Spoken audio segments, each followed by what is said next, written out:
Qué difícil es ejercer la disciplina. Y cuando preparaba el mensaje, como que pensaba cómo fue evolucionando. Y en los colegios, ¿a alguno le tocó que el maestro le pegue o no? ¿O eso era mucho antes de ustedes? ¿Sí? Antes de ustedes. Los colegios inicialmente pegaba el profesor con la regla y eso, por lo menos yo lo vi en películas, ¿no? Después evolucionó a que era un castigo físico. Después evolucionó a un castigo más psicológico, ponerle orejas de burro o ponerlo en un costado adelante de todos y que todos vean que está en penitencia. ¿Eso sí? Eso sí. Ahora es como que en el colegio, cuando hablas con los docentes, te dicen, no, no le puedes decir nada. No le puedes decir nada, le tenés que tener cuidado. En la empresa pasa lo mismo, retás a alguien y cuando le retás a alguien te quedás con miedo de me va a hacer una denuncia, me echan a mí. O sea, de repente le acabo de corregir a una persona, me echan a mí. Y en los padres también, uno que es padre ahora se da cuenta de, con Gerald no habíamos discutido casi nunca a lo largo de todo nuestro matrimonio hasta que llegaron los hijos y había que empezar a retarlos. Creo que ahí empezaron las primeras diferencias. Gerald es más de la camada de hay que sentarse, charlar, hacerlo entrar. Yo soy más de la escuela de Graciela.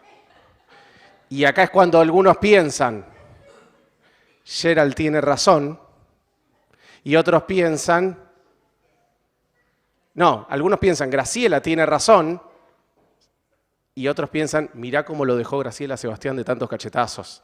Entonces, como diciendo, pobrecito, hubiera salido bien, pero le dio tanto que... Bueno, pero digo, hay diferencias y es distinto, es ponerse de acuerdo en cómo ejercer la disciplina. Bueno, lo que vamos a leer hoy son 3 versículos, así que lo vamos a hacer palabra por palabra, es cortito. Dice 1 Timoteo 1, 18. Este mandamiento, hijo Timoteo, te encargo, para que conforme a las profecías que se hicieron antes, en cuanto a ti, milites por ellas la buena milicia, manteniendo la fe y la buena conciencia, desechando la cual naufragaron en cuanto a la fe algunos, de los cuales Himeneo y Alejandro, a quienes entregué a Satanás para que aprendan a no blasfemar. Estos son los versículos que tenemos. Ahora, ya que son cortitos, los vamos a ir haciendo de a poquitito. Lo primero, hijo mío, o hijo Timoteo. Ya le había dicho hijo en el versículo 2 que vimos hace un par de semanas, cuando le dice, lo que está demostrando es la relación paternal, yo también veo como una relación generacional, entonces diciéndole, vos sos el que sigue también, sos hijo en cuanto a lo generacional también, Pablo era mayor, Timoteo era joven, Pablo ya estaba en sus últimas batallas, Timoteo estaba en las primeras, pero ya le vuelve a decir y lo vuelve a llamar hijo, como había hecho en el pasado. Seguimos con este mandamiento te encargo, lo hice ahí por las comas, lo separamos distinto. Este mandamiento te encargo.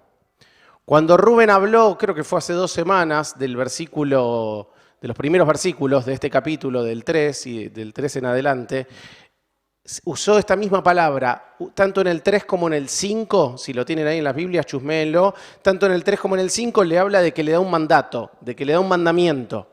Y Rubén decía, esa palabra mandamiento es una palabra militar, no es una palabra mandamiento de fíjate, te sugiero, te recomiendo. No, era una palabra militar.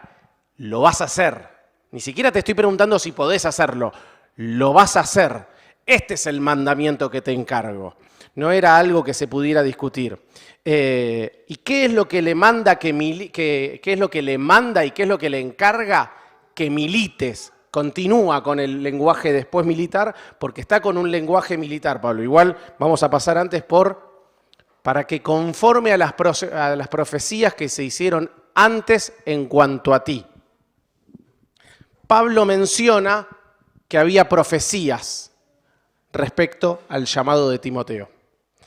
¿Y qué era una profecía? Para aquel que no sepa, era la palabra de Dios en ese momento. Quien manifestaba la palabra de Dios. Hoy podríamos decir que somos nosotros. Lo que pasa es que no somos profetas porque está la Biblia. Nosotros enseñamos lo que dice la Biblia. En ese entonces era el que tenía palabra de Dios. Alguien con palabra de Dios había hablado de ese llamamiento. Ahora, ¿esto significa que todos los que trabajan o sirven en la iglesia ¿Tienen que tener una profecía? No. Más adelante va a hablar del obispo y dice que lo desea. O sea, no. En el caso de Timoteo habían surgido unas profecías que hablaban de cuál era el llamado de él. Ahora, quiero que nos pongamos un poco en contexto. Le estaba mandando algo, que es lo que le dice en el versículo 3, cuando le dice, te ruego que te quedes para ir en contra de los que están enseñando cosas incorrectas en la iglesia, le estaba mandando algo súper difícil. Entonces, cuando dice, conforme a las profecías que se hicieron antes de ti, no le está diciendo, vos entrá a Éfeso dándole una patada a la puerta diciendo, de mí se hicieron profecías, así como chapeando. No, le está diciendo, te doy fuerzas, no tengas miedo, nadie tenga en poco tu juventud. En lo que te estoy pidiendo es súper difícil, pero quédate tranquilo, para esto fuiste llamado. Le está haciendo un mimo, no es que le dice, con una mano le está diciendo, te lo ordeno, y con la otra le está haciendo un mimo diciéndole, quédate tranquilo, ya sé que lo que te estoy pidiendo es difícil, se hicieron profecías, para esto fuiste llamado. Es como que le está haciendo un mimo con esa, no es que le está diciendo, no, salí, chapeá, andá y decí, de mí se hicieron profecías, así que se callan todos, me escuchan a mí. No va por ahí. ¿Y qué es lo que le manda? Que milites por ellas la buena milicia.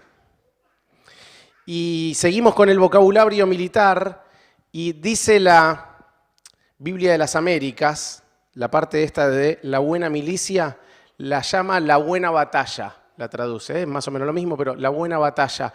Y fíjense que esta misma carta, más adelante, lo invita, si lo tienen ahí también, cuando está en 1 Timoteo 6, versículo 11 y 12, dice, mas tú, oh hombre de Dios, huye de estas cosas y sigue la justicia, la piedad, la fe, el amor, la paciencia, la mansedumbre, pelea la buena batalla, echa mano en la vida eterna, la cual, o sea, lo está invitando a pelear la buena batalla. No lo vamos a empezar ahora, no es el tema de hoy, pero significa que si hay una buena batalla, también hay una mala batalla.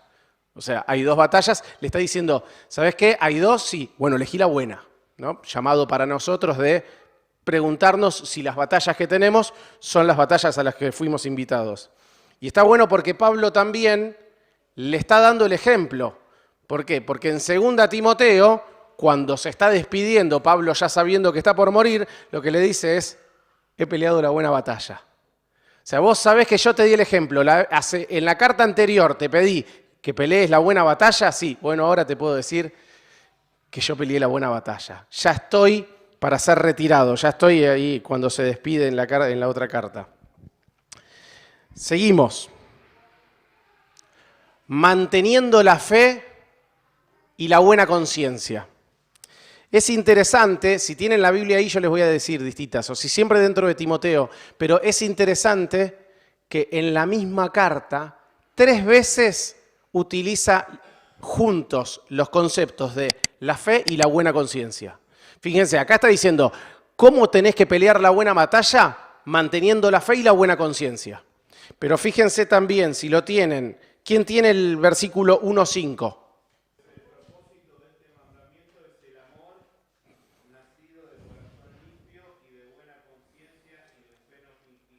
Buena conciencia y fe no fingida, los conceptos juntos. ¿Quién tiene 3.9?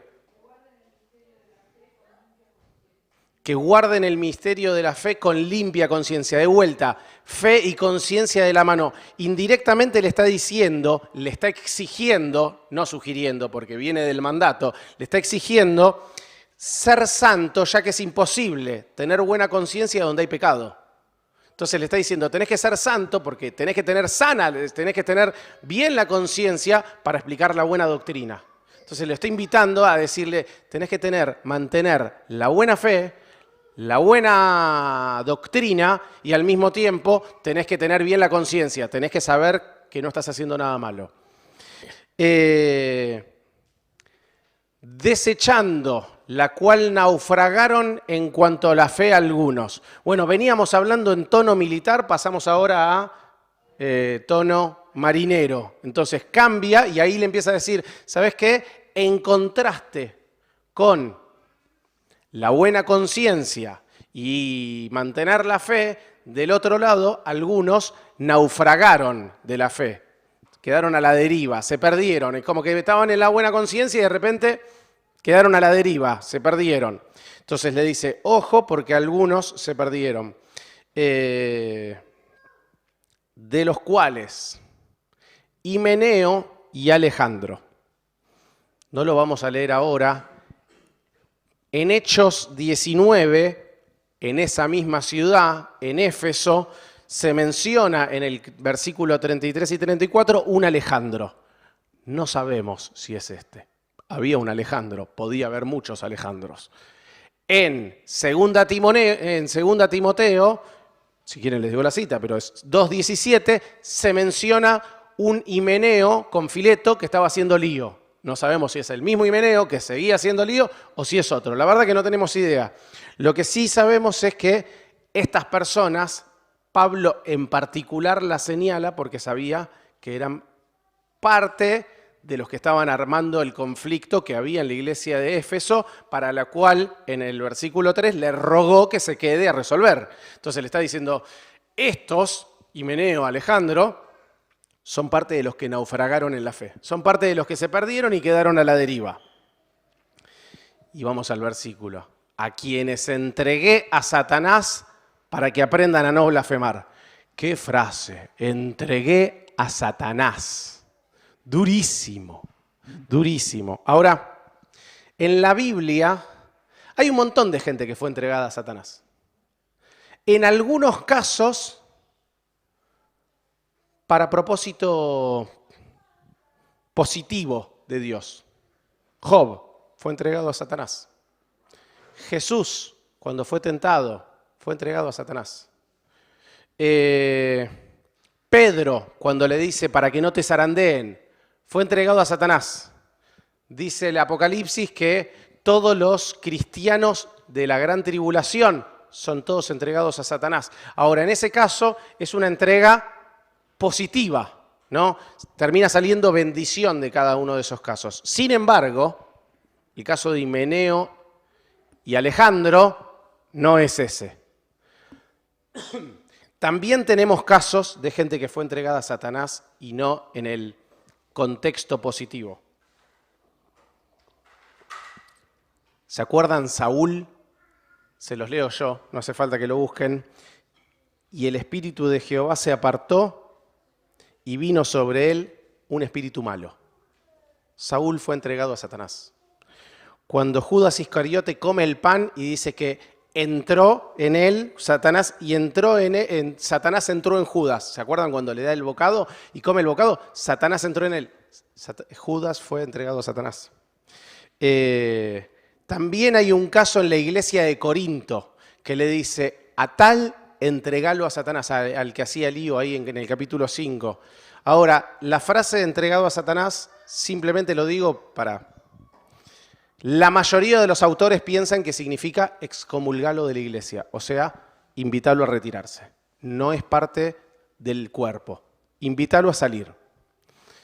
Existen algunos pocos autores que piensan que no era eso porque Pablo no tenía autoridad a sacarlo, porque quien tenía autoridad a sacarlo era la iglesia. Entonces, y porque en Corintios les dice, saquen al que hace tal cosa, no lo hace él. Entonces dice, no tenía autoridad, porque excomulgar es algo que le corresponde a la iglesia, no al apóstol. Entonces dice, no, era algo como lo de Ananías y Zafira, cuando tenían como un poder los apóstoles de decir, lo entrego a Satanás, y era un dolor.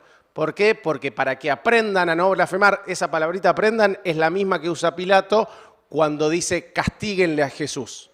¿Por qué? Porque era como algo que generaba dolor, no era que aprenda una clase teórica ni que aprenda una clase práctica, era que aprenda con castigo. Entonces, dicen, algunos piensan que entregarlo a Satanás era, lo sacan de la iglesia y yo me encargo de que tengan los dolores.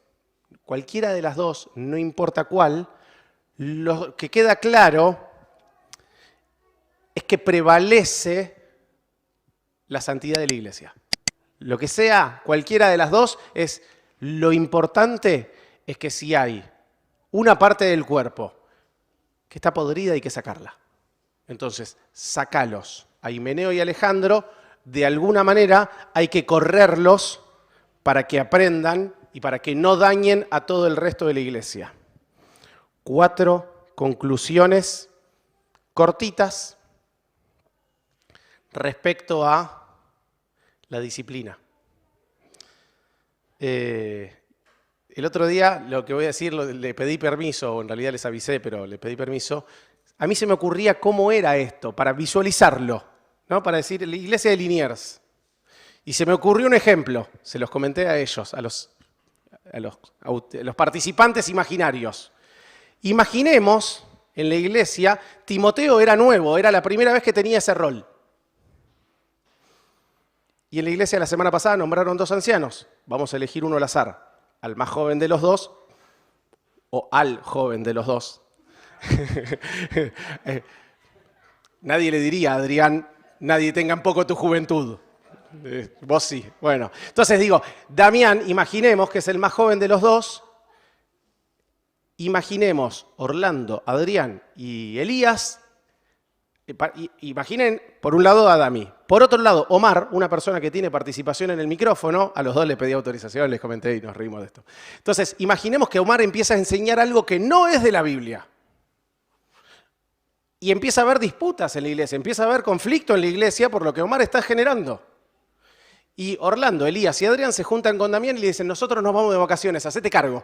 Te ordeno que te juntes con Omar y le digas que no. Y me imagino a Timoteo diciendo, pero pará, no se vayan.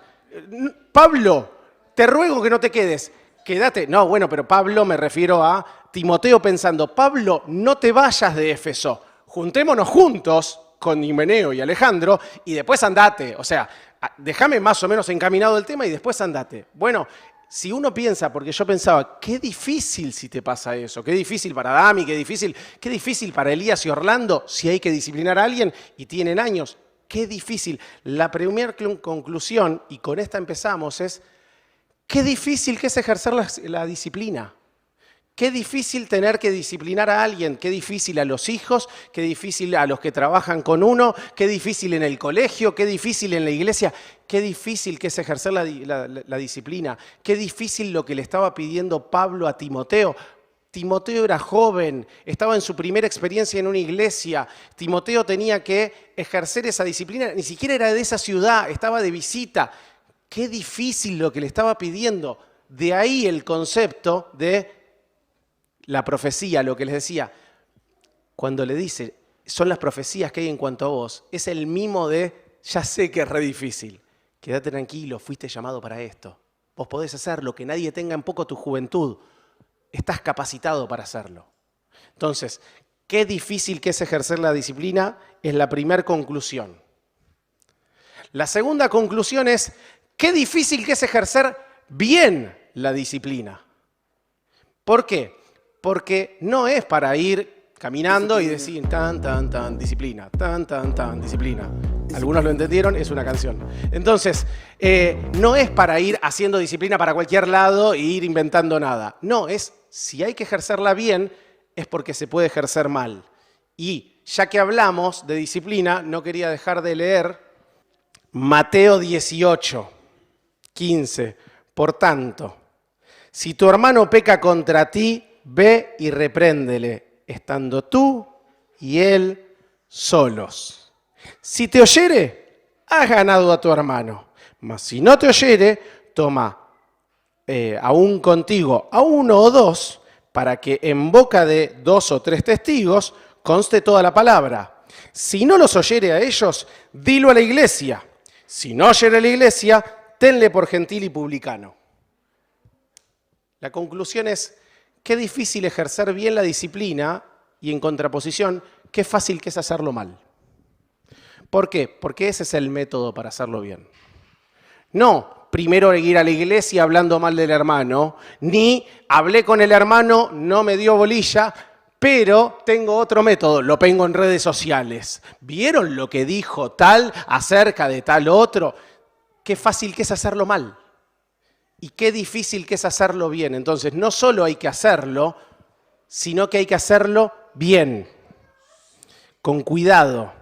Y acá lo importante es hacerlo bien cuida a la iglesia, hacerlo mal daña a la iglesia. Entonces, de ahí lo importante de hacerlo y de ahí lo importante de hacerlo bien. Número 3, qué necesario que es.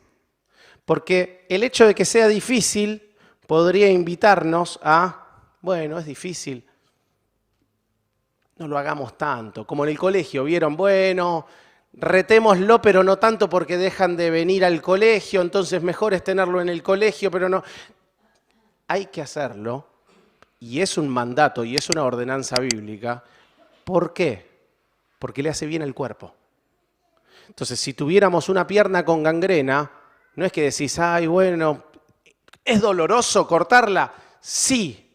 Sin embargo, hay que hacerlo, porque si no se va extendiendo y es peor. Entonces, qué difícil es ejercer la disciplina, qué difícil es ejercer bien la disciplina, qué necesario es ejercer la disciplina, o qué importante. Y por último, evitemos ser disciplinados. ¿Y cuál es la manera para evitar ser disciplinados? Mantener la fe y la buena conciencia. Mantener la doctrina y lejos del pecado. Al fin y al cabo eso es lo que le está invitando el apóstol Pablo cuando le dice, mira, vos mantenés la fe y la buena doctrina. Con eso vos seguís para adelante, todo el resto se acomoda.